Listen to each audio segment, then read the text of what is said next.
السلام عليكم ورحمة الله وبركاته. كم لغا أبدو شاشجت وكم فيا السني كم ورماتي عمر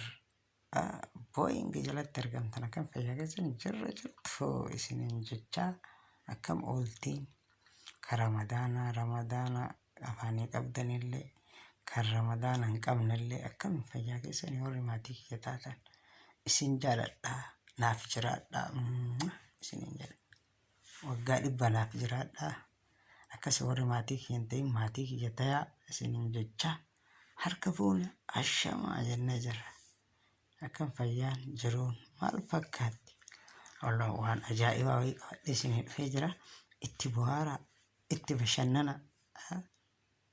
isinin jecha akkamii maaltu jira maal keessa jirtan mee dubbadha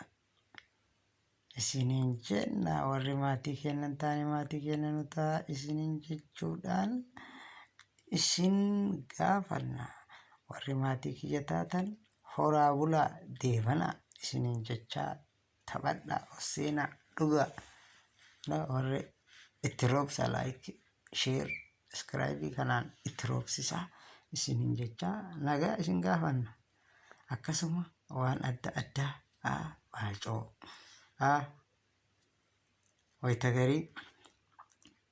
وما أدراك عليه